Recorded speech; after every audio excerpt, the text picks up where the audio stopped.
చూడండి. సో ఈయన టైంలో, ఎవరి టైంలో, విక్రమాదిత్య టైంలో నవరత్నాలు అని చెప్పేసి 9 మంది కవులు ఉంటారు ఆయన ఆస్థానంలో. ఆయన సాహిత్యానికి వాళ్ళకి కవులకి అంత ప్రోత్సాహం ఇస్తాడు. సో కాబట్టి వీళ్ళ టైంలో ఎవరుంటారంటే 9 జెమ్స్ లేదా 9 జ్యువెల్స్ అంటారు. అష్టదిగ్గజాస్ వాళ్ళు 8 మంది. నవరత్నాస్ మనకి 2 ప్రాంతాల్లో ఉంటారు. ఒకటి ఇక్కడ చంద్రగుప్త 2, నెక్స్ట్ అక్బర్ టైంలో కూడా ఉంటారు. సో అక్బర్ టైంలో కూడా ఉంటారు. ఈ శ్రీకృష్ణదేవరాయల టైంలో అష్టదిగ్గజ కవులు 8 మంది ఉంటారు. ఛత్రపతి శివాజీ దగ్గర కూడా అష్టదిగ్గజాస్ ఉంటారు. అష్టప్రధాన్స్ అంటారు అక్కడ, అష్టప్రధానులు. సో ఇట్లా తెలుగులో నవరత్నాలు అని రాసుకోండి మీరు. ఒక క్లాస్మేట్ నవరత్నాలు అంటే చెప్పండి, అన్ని చెప్పేశాడు. ముత్యము, పగడము, అట్లా కాదు. నవరత్నాస్ అంటే వాళ్ళు కవులు అన్నమాట. సో రాసుకుంటారా, ఈయన ఎవరి టైంలో ఉంటారు? వీళ్ళందరూ కూడా విక్రమాదిత్య ఆస్థానంలో ఉంటారు. అంటే ఆ మొత్తం 9 మంది కవులు ఆస్థాన కవులు ఉంటారు. ప్రధానమైన కవులు వీళ్ళు చాలా మంది ఉంటారు. ప్రధానమైన కవులు అంటే ఆయన సాహిత్యానికి, ఈ యొక్క సంస్కృత భాషకి చాలా ప్రాధాన్యత ఇచ్చాడు అనమాట. సో ఫస్ట్ వచ్చేసి కాళిదాసు కనిపిస్తుందా రెడ్ కలరు? కాళిదాసు ఈయన సంస్కృత కవి. ఈయన రాసిన బుక్స్ చూస్తే మీరు ఆశ్చర్యపోతారు, చాలా ఉంటాయి, మళ్ళీ చెప్తాను. ఒక్క క్వశ్చన్ కంపల్సరీ ఉంటుంది కాళిదాస్ గురించి, గుప్తాస్ నుంచి. సో నెక్స్ట్ హరిసేన కూడా సేమే సంస్కృత కవి ఈయన కూడా. నెక్స్ట్ అమరసింహ. సో లెక్సికోగ్రాఫర్ అంటే ఏంటి? ఇంగ్లీష్ మీడియం వాళ్ళు మీరు ఉన్నారు, తెలుగు చిన్నప్పటి నుంచి ఇంగ్లీష్ మీడియమా? నువ్వు కూడా ఇంగ్లీష్ మీడియం చిన్నప్పటి నుంచి ఇంగ్లీష్ మీడియమా? ఏంటి లెక్సికోగ్రాఫర్ అంటే? తెలియదు, ఎవరికి తెలీదా? లెక్సికోగ్రాఫర్ అంటే డిక్షనరీస్ తయారు చేసేవాళ్ళు. డిక్షనరీ తయారు చేస్తారు. నిఘంటుకారి అంటారు. తెలుగు మీడియం వాళ్ళు రాసుకోండి, నిఘంటుకారి అంటే డిక్షనరీ తయారు చేసేవాళ్ళు అని చెప్పేసి. ఇంగ్లీష్ మీ వాళ్ళు ఏం రాసుకుంటారు? సో డిక్షనరీ తయారు చేసే వ్యక్తి, డిక్షనరీ మేకర్ అని రాసుకోండి. మేకర్ ఆఫ్ డిక్షనరీస్ అంటే వీళ్ళు ఒక లాంగ్వేజ్ నుంచి ఇంకో లాంగ్వేజ్, సంస్కృతం నుంచి ప్రాకృతం ఇట్లా డిక్షనరీ తయారు చేసేవాళ్ళు లెక్సికోగ్రాఫర్ అంటే. నిఘంటుకారి, తెలుగులో నిఘంటు డిక్షనరీ ఏమంటారు? నిఘంటు అంటారు. తెలుసు అదైనా తెలుగు మీడియం వాళ్ళకి నిఘంటు అంటారు. మనకి ఏముంటాయి? నిఘంటు అని ఒకటి ఉంటుంది, ఒక బుక్ శంకరనారాయణ అని చెప్పేసి ఒకటి ఉంటుంది, పాతకాలంలో. సో నెక్స్ట్ వచ్చేసి ధన్వంతరి. సో ధన్వంతరి అంటే మనకి వేదాల్లో ఉండే ధన్వంతరి విష్ణుమూర్తి. ఈ ధన్వంతరి అనే వైద్యుడు, ఫిజిషియన్ వైద్యుడు. కహాపనక అంటే ఆస్ట్రాలజర్ అంటే జాతకాలు చెప్పేవాడు. అదే మిస్టేక్ మీకు చేసేది. ఆస్ట్రాలజీ అంటే జాతక శాస్త్రం కాదు. అస్ట్రాలజీ అంటే ఎప్పుడు కూడా మనం ఆ ఫ్యూచర్లో ఏమవుతా అని చెప్పేది కాదు, గ్రహ మూమెంట్స్ ఎలా ఉన్నాయని. ఇప్పుడు అస్ట్రాలజీ మీకు ఎలా చెప్తారు? జాతకం అనేది. సో ఒరిజినల్గా జాతకం చెప్పేవాళ్ళు గ్రహ మూమెంట్స్ చూసి చెప్తారు.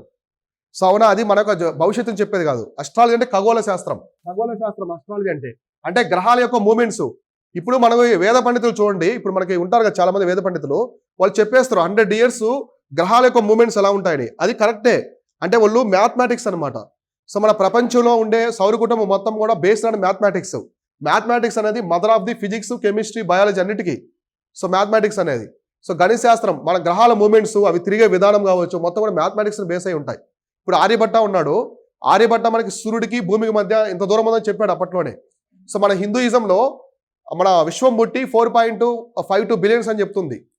అదే మన సైన్స్ నిరూపించింది 4.3 బిలియన్స్. అంటే దగ్గరగా చెప్పారా లేదా?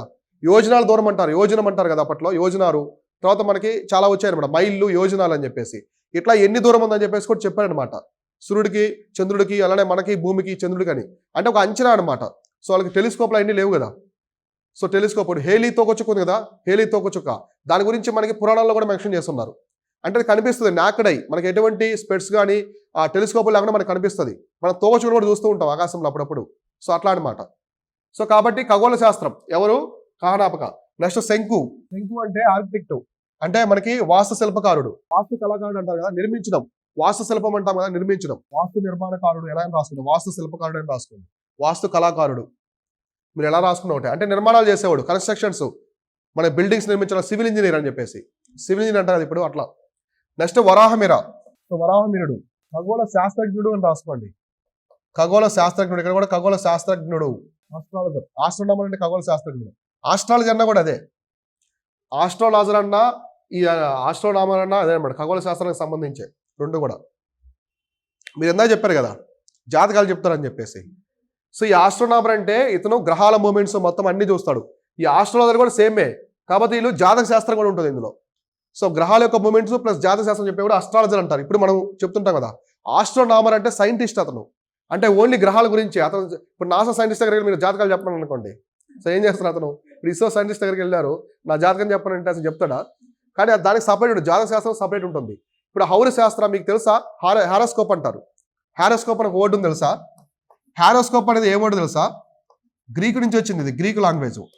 సో గ్రీకు నుంచి వచ్చింది, గ్రీకు లాంగ్వేజ్ నుంచి. అసలు దీనికి ప్రతి మూలం వచ్చేసి హౌర శాస్త్రం. హౌర శాస్త్రం ఉంటుంది. మీరు వేదకాలంలో నేను చెప్పలేదు అది మీకు. హౌర శాస్త్రం అని చెప్పేసి ఒకటి ఉంటుంది అనమాట, హౌర శాస్త్రం. సో హౌర శాస్త్రం అని చెప్పేసి ఒకటి ఉంటుంది. ఈ హౌర శాస్త్రం అనేది మన ఇండియాకి వేదకాలంకి సంబంధించింది, వేదాస్ నుంచి వచ్చింది అనమాట. దీని నుంచి దాన్ని గ్రీక్స్ అడాప్ట్ చేసుకుని హారోస్కోప్ అని తీసుకొచ్చారు. అంటే ప్రపంచంలో మొట్టమొదటిసారి ఈ జాతక శాస్త్రం అనేది మన వేదాల నుంచే వచ్చింది. గ్రహాల మూమెంట్స్ ఎలా ఉంటాయి, ఆ గ్రహాలను బట్టి నీ మీద ఇంపాక్ట్ ఎలా ఉంటుంది. సో కాబట్టి ఈ హారోస్కోప్ అనేది ఎక్కడి నుంచి వచ్చిందంటే హౌర శాస్త్రం నుంచి. కాబట్టి ఎగ్జామినేషన్ అడిగితే గుర్తుపెట్టుకోండి, జస్ట్ వేదకాలం నుండి హౌర శాస్త్రం నుంచే ఇది వస్తుంది. అయితే హారోస్కోప్ డెవలప్ అవుతుంది. ఇండో గ్రీక్స్ ఉన్నారు కదా, ఇండో గ్రీక్స్ చెప్పుకున్నాం మనం. ఇండో గ్రీక్స్ వాళ్ళు ఇండియాతో బాగా కలిసిపోయి సంస్కృతిలో ఉన్నప్పుడు వస్తుందన్నమాట. సో హౌర శాస్త్రం అనేది జాతక శాస్త్రం, దాని నుంచే హారోస్కోప్ వస్తుంది. ఇప్పుడు మనం చెప్పుకునే హారోస్కోప్ ఇంగ్లీష్లో మొత్తం కూడా మన ఇండియా నుంచే వచ్చిందనమాట, వేదకాలం నుంచే. నెక్స్ట్ వరూచి గ్రామరేణ్యం అండ్ సాంస్కృతిక స్కాలర్ అంటే వ్యాకరణకారుడు. సో వ్యాకరణకారుడు అన్న సంస్కృత కవి, వ్యాకరణకారుడు అని రాసుకోండి. నెక్స్ట్ విఠల భట్ట అంటే మెజిషియన్, ఇంద్రజాలకుడు మెజిషియన్. చూడండి ఆయన ఆస్థానంలో ఎంత డిఫరెంట్ వెరైటీ ఆఫ్ వీళ్ళు ఉన్నారు స్కాలర్స్. అవునా కదా? వైద్యుడు ఉన్నాడు, మెజిషియన్ చేసే అతను ఉన్నాడు, గారడి చేస్తాడు కదా, గారడీలు చేసే వ్యక్తి. నెక్స్ట్ కాళిదాసు సంస్కృత కవి. సో హరిశ్వరుడు వచ్చేసి కూడా సంస్కృత కవి. అమరసింహ వచ్చేసి నిఘంటుకారి, అంటే మన డిక్షనరీ తయారు చేసే వ్యక్తి అనమాట. నెక్స్ట్ ధన్వంతరి వచ్చేసి వైద్యుడు. సో కహానపక వచ్చేసి ఖగోళ శాస్త్రం, అంటే మనకి మూమెంట్స్ ఖగోళ శాస్త్రానికి సంబంధించిన వ్యక్తి అనమాట. నెక్స్ట్ శంకు వచ్చేసి వాస్తు నిర్మాణం. సో ఇతని టైంలోనే టెంపుల్స్ అవి ఇంకా పెద్ద మొత్తంలో వస్తాయన్నమాట. అసలు మన ఖగోళ శాస్త్రజ్ఞుడు. వరూచి వచ్చేసి వ్యాకరణకారుడు ప్లస్ సంస్కృత స్కాలర్ కూడా, అంటే వ్యాకరణం సంబంధించిన బుక్స్ అనేవి రాసేవాళ్ళు, గ్రామర్. నెక్స్ట్ వచ్చేసి మెజిషియన్ ఇంద్రజాలకుడు విఠల భట్ట. సో వీళ్ళే కాకుండా ఇంకా చాలా మంది ఉంటారు, కానీ 9 జెమ్స్ వీళ్ళే అనమాట. అంటే ఈయన ఆస్థానంలో ప్రధానంగా ఉండే 9 మంది. ఇప్పుడు మన క్యాబినెట్ మీటింగ్ అంటారు కదా, క్యాబినెట్ మీటింగ్లో మన ప్రైమ్ మినిస్టర్ మోదీతో పాటు 7-8 మంది మాత్రమే ఉంటారు, ఎక్కువ మంది తీసుకోరు. మినిస్టర్స్ మొత్తాన్ని 56 మంది తెచ్చుకోరు. సో ఎందుకంటే క్రూషియల్ అనమాట, దేశానికి సంబంధించినటువంటి అత్యంత అవసరమైన విషయాన్ని వాళ్ళు డిస్కస్ చేసుకుంటారు. వాళ్ళు డిస్కస్ చేసుకున్న తర్వాత దాన్ని ఇంప్లిమెంటేషన్ చేస్తారు, అది అందరికీ చెప్పరు. సో అర్థమైందా? వాళ్ళు మాత్రం డిస్కస్ చేసుకొని ఓకే అనుకున్న తర్వాత మిగతా తీసుకొస్తారు అనమాట. ఇప్పుడు మనకి సర్జికల్ స్ట్రైక్స్ కావచ్చు, ఇట్లాంటి అందరూ చెప్పుకోరు కదా. సో చెప్పుకోరు, ఎందుకంటే లీక్ చేస్తారు, పాకిస్తాన్కి లీక్ చేస్తారు, ఇతర దేశాలకి. మన న్యాయ వాళ్ళు చాలా హనీ ట్రాప్ ద్వారా లీక్ చేస్తున్నారు ఇప్పుడు ఎక్కువ. సో కాబట్టి ఇట్లా అనమాట. సో అందువల్ల ఇతని ఎవరు ఆస్థానంలో ఉంటారు నవరత్నాలు అనేవాళ్ళు? చంద్రగుప్త 2 అనమాట. రెండవ చంద్రగుప్తుడు విక్రమాదిత్య టైంలో ఉంటారు. ఎగ్జామినేషన్లో అడుగుతారు, మీకు ఎలా ఇస్తారంటే జతపక్షంలో ఇస్తారు కదా, సేమ్ అలా ఇస్తారనమాట. ఇలా ఇచ్చేసి వీళ్ళ గురించి ఉంటాయి, ఓకేనా? సో ఇవి రాసుకున్నారు. వీళ్ళు కాకుండా మళ్ళీ మనకి చాలా మంది ఉంటారు గొప్ప వ్యక్తులు ఇదే టైంలో. సో గుప్తుల టైంలో చాలా గొప్ప వ్యక్తులు ఉంటారు, ఆర్యభట్ట, బ్రహ్మగుప్తుడు, వీళ్ళందరూ కూడా ఉంటారు. సో ఇవైతే రాసుకున్నారు కదా దీనికి సంబంధించి. సో మొత్తం క్లారిటీ రాసుకున్నారు కదా. వీళ్ళు బుక్స్ కూడా రాస్తారు, మళ్ళీ ఆ బుక్స్ కూడా చెప్తాను. సో నెక్స్ట్ వచ్చేసి కింగ్ వచ్చేసి కుమారగుప్త. కుమారగుప్త 1 మొదటి కుమారగుప్తుడు, కుమారగుప్త అని రాసుకోండి. కుమారగుప్త. కర్మనంద. సో కర్మనంద అంటే ఇప్పుడు ఫైజాబాద్ ఉంది కదా, సో ఉత్తరప్రదేశ్ లో ఫైజాబాద్ ఇప్పుడు ఎవరు పిలుస్తున్నారు? అయోధ్య రీజన్ కదా ఆ ప్రాంతం. So inscription refers to the King Kumaragupta was the ruler of the 4 oceans. So ఇక్కడ చూడండి, Mandsaur inscription as a ruler of all earth and copper plate inscription of Damodarpur was maharaja. అంటే ఇక్కడ 3 శాస్త్రాలు 3 రకాల గురించి చెప్తాయన్నమాట. సో క్లారిటీ చెప్తాను, రాసుకోండి. ఫస్ట్ శాస్త్రం వచ్చేసి ఇక్కడ చూడండి, కర్మనంద శాస్త్రం, కర్మదంద శాస్త్రం అని రాసుకోండి. సో కర్మదంద శాస్త్రంలో కుమారగుప్త అతను 4 మహాసముద్రాల వీరుడు అని పిలుస్తారు. 4 సముద్రాల వీరుడు అని చెప్పేసి పిలుస్తారు. సో 4 సముద్రాల వీరుడు అని చెప్పేసి పిలుస్తారు ఎవరిని? కర్మదంద శాస్త్రం ప్రకారం కుమారగుప్తాని. నెక్స్ట్ ఇంకో శాస్త్రం మాందోసర్ శాస్త్రం. సో మాందోసర్ శాస్త్రం ప్రకారం ఇతన్ని ఏమని పిలుస్తారంటే ఆల్ ఎర్త్ రూలర్ ఆఫ్, అంటే భూమిని జయించిన వాడు. సో భూమిని జయించిన వాడు లేదా భూమిని పాలించేవాడు, భూమిని పాలించేవాడు అని పిలుస్తారు. ఇంకోటి కాపర్ ప్లేట్ ఇన్స్క్రిప్షన్ అనమాట, అంటే రాగి శాసనం అంటారు. కాపర్ ప్లేట్ అంటే రాగి పత్రాలు, అంటే రాగి ప్లేట్స్ ఉంటాయి కదా, రాగితో తయారు చేసిన దాని మీద రాస్తారు రాగి శాసనం. అదేంటంటే మనకి దామోదర్పూర్ నెక్స్ట్ వచ్చేసి దామోదర్. సో దామోదర్పూర్ రాగి శాసనం. సో రాగి శాసనం ప్రకారం ఇతను ఏమని పిలుస్తారు?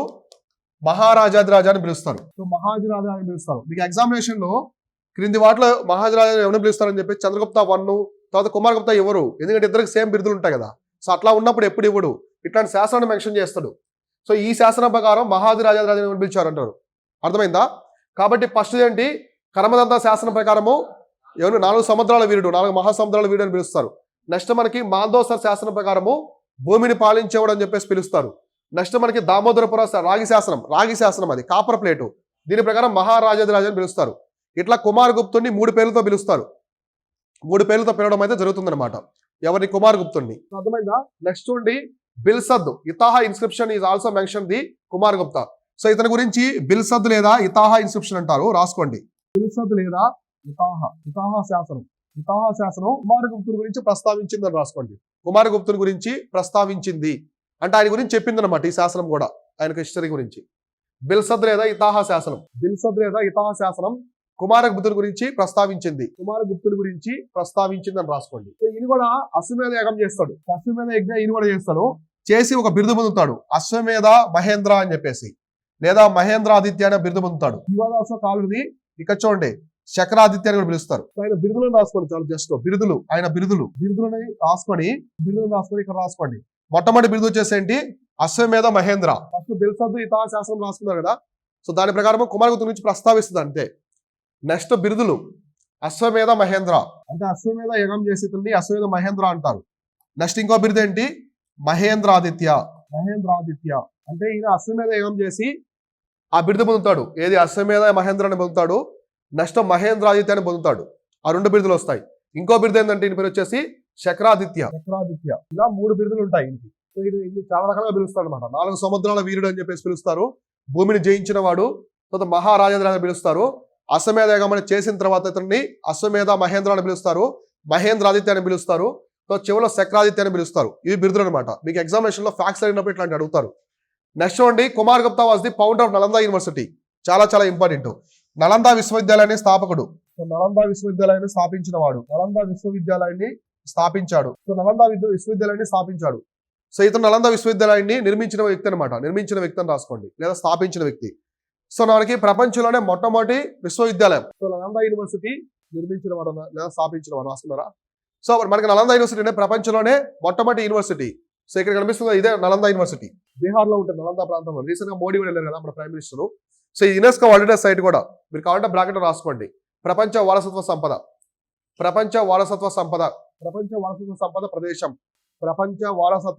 ప్రదేశం. ఎవరిస్తారు? యునెస్కో వాళ్ళు ఇస్తారు. యునెస్కో వాళ్ళు ఆ గుర్తింపు అనేది ఇస్తారు. సో అది ఇస్తే అది డ్యామేజ్ లో ఉంది, దాన్ని రిస్టోరేషన్ చేయాలని చెప్పేసి ఫండ్స్ కూడా రిలీజ్ చేస్తారు వాళ్ళు. సో ఇట్లా అనమాట. కాబట్టి ప్రపంచంలోనే first university in the world అనమాట ఇది. ప్రపంచంలో మొట్టమొదటి విశ్వవిద్యాలయం ఏదంటే నలంద, రాసుకోండి బ్రాకెట్లో. ప్రపంచంలోని మొట్టమొదటి విశ్వవిద్యాలయం అంటే మనకి తక్షశిల ఉంటుంది. తక్షశిల అనేది ఎడ్యుకేషనల్ హబ్ మాత్రమే. తక్షశిల వేదకాలం నుంచే ఉంటుంది అది. అంటే ఎడ్యుకేషనల్ హబ్ అంటే దూర ప్రాంతాల్లో ఉంటాయి. తక్షశిల మొత్తం రీజన్స్ లో, అది చాలా పెద్ద రీజన్ కదా, అక్కడ కాలేజీలు ఉంటాయి. కానీ ఇదేంటంటే విశ్వవిద్యాలయం ఒకే ప్రాంతంలో. ఇప్పుడు ఉస్మానియా యూనివర్సిటీ ఉంది, మనకి ఎస్వి యూనివర్సిటీ ఉంది, ఆంధ్ర యూనివర్సిటీ ఉంది, జేఎన్టీ ఉంది. అవన్నీ దూర ప్రాంతంలో ఉంటాయా? క్లాస్ రూమ్ ఇక్కడ ఎల్బీ నగర్ లో క్లాస్ రూమ్, ఆఫీస్ రూమ్ వచ్చి జేఎన్టీ కాకినాడలో ఉంటాయా? ఉండవు కదా. సో విశ్వవిద్యాలయం మొత్తం ఒకే ప్రాంతంలో ఉంటుంది. అంటే మొత్తం అన్ని విభాగాలు, ఆఫీసు అంటే అడ్మినిస్ట్రేటివ్ పరిపాలనకు సంబంధించిన బిల్డింగ్స్ అన్ని ఒకే ప్రాంతంలో ఉంటే దాన్ని ఏమంటారు? విశ్వవిద్యాలయం అంటారు. సో అక్కడక్కడ స్కూల్స్ ఉన్నాయనుకోండి, ఇక్కడ ఒక స్కూల్ ఉంది, ఇంకో ప్రాంతంలో ఇంకో స్కూల్ ఉంటే దాన్ని ఎడ్యుకేషన్ హబ్ అంటారు. ఇప్పుడు నారాయణ కాలేజు, మనకి శ్రీ చైతన్య, రత్నం, ఇట్లా చాలా కాలేజీలు అన్ని కలిపి ఒకే ప్రాంతంలో ఉన్నాయనుకోండి, అది ఎడ్యుకేషన్ హబ్ అంటారు. అవునా? సో ఇది వచ్చేసి విశ్వవిద్యాలయం అంటే అన్ని విభాగాలు ఒకే దానికి సంబంధించింది. సో ఇట్లా ఉంటాయన్నమాట. ఇది డిఫరెన్స్. సో కాబట్టి నలంద యూనివర్సిటీ ఎవరు తీసుకొచ్చారు? స్థాపించిన వ్యక్తి ఎవరు అంటే కుమారగుప్తుడు. ఇది ఒక బౌద్ధ విశ్వవిద్యాలయం, రాసుకోండి. అంటే బౌద్ధ మతానికి సంబంధించిన విశ్వవిద్యాలయం, బౌద్ధ విశ్వవిద్యాలయం రాసుకోండి. సో బౌద్ధ విశ్వవిద్యాలయం ఇది ఎక్కువగా బౌద్ధ మతానికి అటాచ్ అయిన విశ్వవిద్యాలయం అన్నమాట. అందుకే బౌద్ధ మతాన్ని ప్రోత్సహించే రాజులందరూ కూడా దీన్ని కాపాడుతూ ఉంటారు. సో మనకి వీళ్ళు కూడా ఎవరు? హర్షవర్ధనుడు కూడా. సో గుప్త సామ్రాజ్యం తర్వాత వచ్చే హర్షవర్ధనుడు కూడా నలంద విశ్వవిద్యాలయాన్ని కాపాడుతాడు. అంటే హర్షవర్ధనుడు వచ్చేసి ఉత్తర భారత చివరి హిందూ చక్రవర్తి. సో హర్షవర్ధనుడు ఓడిపోయిన తర్వాత, అంటే చాళుక్య పులకేశిని ఓడించిన తర్వాత అతను చనిపోయిన తర్వాత బౌద్ధ మతాన్ని ప్రోత్సహించే వాళ్ళు ఎవరు ఉండరు? పాలాస్ ఉంటారు. కానీ ఇస్లాం అప్పటికి వచ్చేస్తుంది అనమాట. ఇస్లాం అడ్వెంట్ ఆఫ్ ఇస్లాం వచ్చి ఇస్లాం పాలకులంతా కూడా భారతదేశం దండెత్తారు. సో వాళ్ళకి సంబంధించిన అప్పట్లో ఏంటంటే రాజులు ఒక సామ్రాజ్యాన్ని జయించిన తర్వాత ఆ రాజ్యం మొత్తం కూడా కాల్చివేస్తారు అనమాట, ధ్వంసం చేస్తారు. అంటే మేము ఇంత పెద్ద మొత్తంలో జయించామని చెప్పేసి.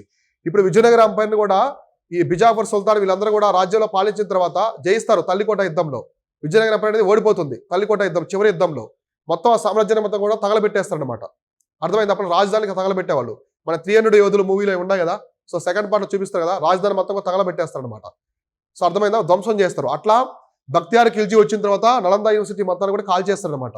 సో హర్షవర్ధనుడు తర్వాత తనని కాపాడే వాళ్ళు ఎవరు లేరు, బౌద్ధ మతాన్ని ప్రోత్సహించే రాజు లేడు. కాబట్టి హర్షవర్ధనుడు నలంద యూనివర్సిటీని ఇంకా పెద్దగా తీసుకొస్తాడు, బాగా డెవలప్ చేస్తారు. ఈ నలంద యూనివర్సిటీ అనేది ఆల్మోస్ట్ 13 కంట్రీస్ నుంచి, సో 13 దేశాల నుంచి స్టూడెంట్స్ అనేవాళ్ళు ఉండేవాళ్ళు. సో 13 దేశాల నుంచి ఇక్కడ స్టూడెంట్స్ వచ్చేవాళ్ళు. సో మొత్తం 52 సబ్జెక్ట్స్, 52 డిపార్ట్మెంట్స్ ఉండేవి. సో డిపార్ట్మెంట్స్ అంటే మన కెమిస్ట్రీ, ఫిజిక్స్, ఆస్ట్రానమీ ఇట్లా చాలా ఉండేది అనమాట. మనకి దిగ్నాగుడు అని చెప్పేసి, ధర్మపాల అని చెప్పేసి కొంతమంది పెద్ద పెద్ద ప్రొఫెసర్స్ ఉంటారు, వాళ్ళందరూ ఇక్కడే ఉంటారనమాట. సో ప్రొఫెసర్స్ ఇక్కడే ఉంటారనమాట. అర్థమైందా? సో ఇట్లా ఈ ప్రాంతంలో ఉంటారు. ఇవే మనకి బక్తియార్ ఖిల్జీ కూడా ఏదో రోగం వస్తే ఇక్కడ ఉండే వైద్యులే చేస్తాడు. సో ఈ నలంద యూనివర్సిటీలో ఉండే వైద్యులు అతను బాగు చేస్తారని కూడా కొన్ని హిస్టరీ సోర్సెస్ చెప్తూ ఉంటాయి. సో అర్థమైందా? సో ఇట్లా నలంద యూనివర్సిటీని ఇతనే తీసుకొస్తాడు. ఆల్మోస్ట్ ఇది ఎప్పుడంటే మనకి 427, సో 427 ADలో తీసుకొస్తాడు సిఈ. ఈ టైంలో దీన్ని నిర్మిస్తాడు అనమాట. సో అర్థమైందా? ఇక్కడ నుంచి నలంద యూనివర్సిటీ అనేది చాలా గొప్పగా విరాజిల్లుతుంది.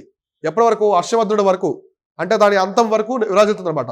మన భారతదేశానికి సంబంధించిన చరిత్ర కావచ్చు, విజ్ఞానం మొత్తం కూడా ఇక్కడే పొందుపరిచారు అప్పట్లో బుక్స్ లో. అవన్నీ దగ్ధమైపోయాయి. అంటే నలంద యూనివర్సిటీ అనేది ఆ దగ్ధమయ్యే టైంలో మొత్తం 90,000 పుస్తకాలు అంట. సో ఆల్మోస్ట్ 90K బుక్స్ అనేవి కాలిపోయాయని చెప్పి చెప్తున్నారు. సో అప్పట్లో విదేశాల నుంచి స్టూడెంట్స్ అనేవి వచ్చారు కదా, మొత్తం వాళ్ళు రాసిన పుస్తకాలు, గ్రంథాలు మొత్తం కూడా ఇక్కడ పెట్టారనమాట. పెద్ద యూనివర్సిటీ కదా, ఇక్కడ బుక్స్ అన్ని ఉండేవన్నమాట. ఆ బుక్స్ అన్ని కూడా కాలిపోయాయని చెప్పేసి చెప్తూ ఉంటారు సుమారుగా. ఓకేనా? సో ఇలా నలంద యూనివర్సిటీ అనేది కుమార్ గుప్తా నిర్మిస్తాడు. ఈయన లార్డ్ శివాను పూజిస్తాడు అన్నమాట, devotee of Shiva. So devotee of Shiva, Kumar Gupta one issued Kartikeya type of coins bearing the figures of peacock. So రాసుకోండి, చాలా చాలా ఇంపార్టెంట్. కుమార్ గుప్తా శివుణ్ణి పూజిస్తాడు. అలానే కార్తికేయ టైప్ ఆఫ్ కాయిన్స్ అనమాట, నెమలి గుర్తుగల. సో ఇది రాసుకున్నారు కదా, ఫస్ట్ ఇది రాసుకోండి. సో కుమార్ గుప్తా ఇతను శివుణ్ణి పూజిస్తాడు. నెక్స్ట్ పాయింట్ నేను చెప్పేది రాసుకోండి, తెలుగు మీడియం వాళ్ళు. ఇంగ్లీష్ లో డైరెక్ట్ రాసుకోండి, issued Kartikeya type of coins bearing the figure of peacock. So first రాసుకోండి, తెలుగు మీడియం వాళ్ళు. శివుణ్ణి పూజిస్తారు రాసుకున్నారు కదా. తర్వాత ఇతను నెమలి గుర్తుగల, సో నెమలి గుర్తుగల కార్తికేయ నాణ్యాలు ముద్రించాడు. కార్తికేయ, సో నెమలి గుర్తుగల కార్తికేయ. మన కార్తికేయ అంటే ఎవరు? Son of Shiva. మురుగన్ అంటారు కదా తమిళనాడులో, కార్తికేయ సుబ్రహ్మణ్య స్వామి అంటాం కదా. కార్తికేయ నాణ్యాలను ముద్రించాడు, నెమలి గుర్తుగల కార్తికేయ నాణ్యాలను ముద్రించాడు. ఇంగ్లీష్ మీడియం వాళ్ళు అయితే he was devotee of Shiva and issued Kartikeya type of coins and bearing the symbol of peacock అనమాట, figure of peacock. So peacock figure ని ఆ నాణ్యం మీద తీసుకొస్తాడు, చిత్రాన్ని. అంటే ఆయన నాణ్యాలు ఉంటాయి కదా, సో నాణ్యాలు ఉంటాయి, వీటిని ఏమంటారంటే కార్తికేయ నాణ్యాలు అంటారు. దీంట్లో నెమలు ఉంటుంది. సో నెమలు ఉంటుంది కదా మనకి, నెమల బొమ్మ ఉంటుంది అనమాట. అంటే కాయిన్స్ మీద నెమల బొమ్మ ఉంటుంది. సో వాటిని బట్టే డిసైడ్ చేశారు ఇది కుమార్ గుప్తుడికి సంబంధించిన కాయిన్ అని చెప్పేసి. సో అర్థమైందా? సో హిస్టరీ సోర్సెస్ అలా ఉంటాయన్నమాట.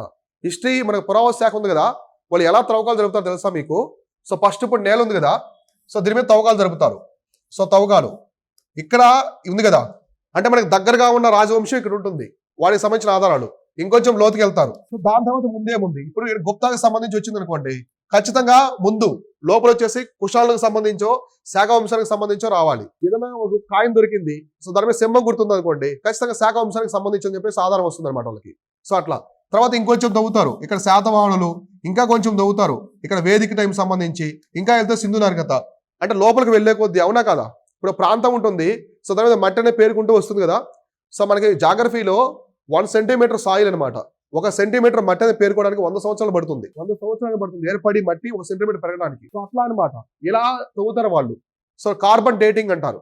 ఒక వస్తువు చిక్కినప్పుడు స్టోన్ ఇట్లాంటి కార్బన్ డేటింగ్ ద్వారా దానికి ఎన్ని సంవత్సరాలు ఉందని చెప్పేసి నిర్ధారిస్తూ ఉంటారు అనమాట. సో ఇట్లా కాబట్టి నెమలి గుర్తున్నటువంటి నెమలి కదా పికాకు, నెమలి గుర్తున్న కార్తికేయ కాయిన్స్ ఎవరు తీసుకొచ్చారంటే కుమార్ గుప్తుడు. సో కుమార్ గుప్తుడు ఆ కాయిన్స్ పేర్లు వచ్చేసి కార్తికేయ నాణ్యాలు. కార్తికేయ నెమలి, ఆయనకు వాహనం ఏంటి? కార్తికేయ సుబ్రహ్మణ్య స్వామికి వాహనం నెమలి అనమాట. సో అందువల్ల ఆ కాయిన్స్ అనేది తీసుకొస్తాడు. అర్థమైందా? సో కాబట్టి ఈయన నలంద యూనివర్సిటీ యొక్క స్థాపకుడు, అలానే కార్తికేయ టైప్ ఆఫ్ కాయిన్స్ కూడా తీసుకొస్తాడు. ఈ బిరుదులు అనేవి ఆయనకు ఉంటాయన్నమాట కుమార్ గుప్తుడికి. సో నెక్స్ట్ స్కందగుప్తుడు, ఇతను కుమార్ గుప్తా యొక్క కొడుకు అనమాట. సో కుమార్ గుప్తా యొక్క కొడుకు కుమారగుప్తుని యొక్క కుమారుడు రాస్తున్నారా? నెక్స్ట్ పాయింట్, ఇతను హూణులను ఓడించాడు. హూణులు అంటే విదేశీయులు అనమాట, విదేశీ దండయాత్ర చేస్తారు. హూణులను ఓడించాడు. సో మీరు ఇంగ్లీష్ లో జస్ట్ డిఫీటెడ్ ది హూనర్స్ అని రాసుకోండి చాలు. అంటే మనకి నార్త్ వెస్ట్ ప్రొవిన్స్ ఉంది కదా, వాయువ్య భారతదేశం రాస్తున్నారా, ఇతను హూణులను ఓడించాడు. అంటే మనకి నార్త్ వెస్ట్ ఇండియా ఉంది కదా ఇక్కడ, ఈ ప్రాంతం. సో ఈ ప్రాంతం ఇక్కడ ఈ గుప్తా సామ్రాజ్యం అనేది పరిపాలిస్తున్న టైంలో హూణులు దండయాత్ర చేస్తారు. సో హూణులు నార్త్ వెస్ట్ ఫ్రంటియర్, సో అంటే వాయువ్య భారతదేశం వైపు దండయాత్ర చేస్తారు. ఎవరు? హూణులు దండయాత్ర చేస్తారు. ఆ హూణులు ఇతను ఓడిస్తాడు అనమాట. సో కాబట్టి ఇతను కుమారగుప్త కుమారుడు మరియు హూణులను ఓడించాడని రాసుకోండి. హూణులు అంటే ఎవరంటే విదేశీయులు అనమాట వీళ్ళు. సో విదేశీయులు, మన ప్రాంతానికి సంబంధించిన వాళ్ళు కాదు, ఫారినర్స్. సో ఫారినర్స్, సో విదేశీ దండయాత్రలు జరుగుతాయి గుప్తుల టైంలో. సో నార్త్ వెస్ట్ ఫ్రంటియర్ మన ఇండియాకి సంబంధించి ఇక్కడి నుంచి వచ్చి దాడి చేస్తారు. సో హూణులు దాడి చేస్తారు నార్త్ వెస్ట్ ఫ్రంటియర్ మీద. సో దాన్ని ధీటుగా తిప్పి కొడతాడు అనమాట ఎవరు? స్కందగుప్త. సో కాబట్టి హూణులు కూడా డిఫీట్ చేస్తాడు. Next Gupta empire declined after the death of the Skandagupta. Skandagupta తర్వాత గుప్తా ఎంపైర్ అంతమైపోద్ది. సో కాబట్టి ఇతని టైంలో అంతమైపోతారు, గుప్త సామ్రాజ్యం అనేది అంతమైపోద్ది. అయితే ఇది రాసుకోండి, ఈ పాయింట్ రాసుకోండి. First Vishnugupta was the last recognised Gupta ruler. కాబట్టి ఇక్కడ రాసుకోండి. సో చివరి పాలకుడు అని రాసుకొని కోళ్ళను పెట్టుకొని విష్ణుగుప్త అని రాసుకోండి. చివరి పాలకుడు అని రాసుకొని, తెలుగు మీడియం వాళ్ళు, ఇంగ్లీష్ మీడియం వాళ్ళు అయితే లాస్ట్ రూలర్ ఆఫ్ గుప్తా అని రాసుకొని కోళ్ళను పెట్టుకొని లేదా ఇదే పాయింట్ రాసేసుకోండి. సో టైం పీరియడ్ అవసరం లేదు మీకు. విష్ణుగుప్త. సో విష్ణుగుప్త వచ్చేసి గుప్త వంశంలో,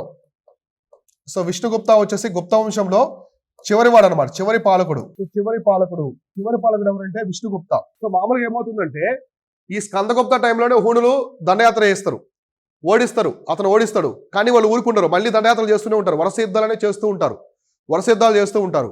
ఇతని టైంలో, ఎవరి టైంలో? స్కందగుప్త తర్వాత విష్ణుగుప్త, చివరి పాలకుడు ఇతను. చివరి పాలకుడు వచ్చిన తర్వాత ఆ హూణుల యొక్క దండయాత్ర తట్టుకోలేకపోతాడు. అక్కడ వంశం అనేది అంతరించిపోతుంది అనమాట. కాబట్టి గుప్త వంశం అనేది ఇక్కడే మొదలవుతుంది. స్కందగుప్త చనిపోయిన తర్వాత అక్కడి నుంచే అంతం అనేది అయిపోతూ వస్తుంది అనమాట గుప్త వంశం అనేది. ఇక్కడ ఈ విష్ణుగుప్త టైంలో చివరి పాలకుడైనా ఈ టైంలో దండయాత్ర జరిగి హూణుల యొక్క దండయాత్ర. సో మేజర్ గా వీళ్ళు ఓడిపోయేదానికి మెయిన్ రీజన్ హూన్స్ అనమాట. ఈ హూణులు అని చెప్పేసి విదేశీయులు ఆ వరుస దాడులు చేయడం వల్ల ఇలా ఆర్మీ కూడా తట్టుకోలేకపోతుంది. అందులో గుప్తులు ఎక్కువగా కన్స్ట్రక్షన్ మీద మనీ పెడతారు, ఆర్కిటెక్చర్కి ఎక్కువ ఇంపార్టెన్స్ ఇస్తారు, దేవాలయాలు వీటికి ఎక్కువగా. సో ఎకనామిక్ క్రైసిస్ కూడా వస్తుంది వీళ్ళకి. అంటే వీళ్ళకున్న మనీ మొత్తం కూడా కళలకి, నిర్మాణాలకి డబ్బు పెడతారనమాట.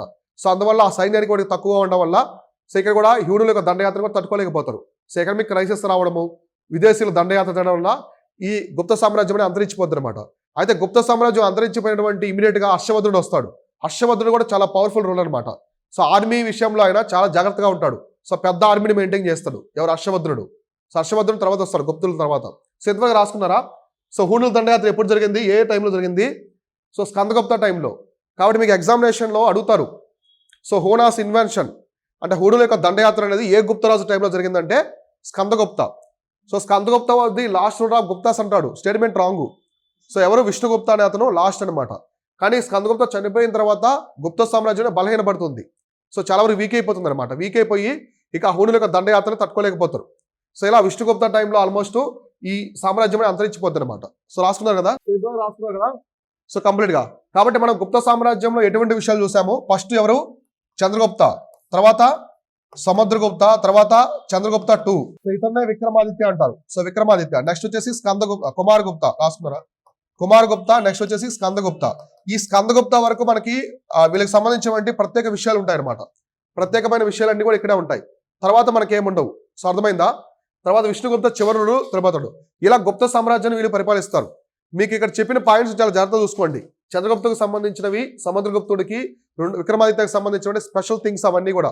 ఫారెన్ ట్రావెలర్స్ వీళ్ళ టైంలో వచ్చినటువంటి ఆథర్స్ ఎవరు ఉన్నారు ఇవన్నీ కూడా క్లారిటీగా చూసుకోవాలి. రేపు క్లాస్లో నేను రిమైనింగ్ ఆ గుప్తులకు సంబంధించినటువంటి సోషియో ఎకనామిక్ కండిషన్స్ ఏమున్నాయి, సో అవేమున్నాయి, రిమైనింగ్ థింగ్స్ అని కూడా ఎక్స్ప్లెయిన్ చేస్తాను. ఓకేనా?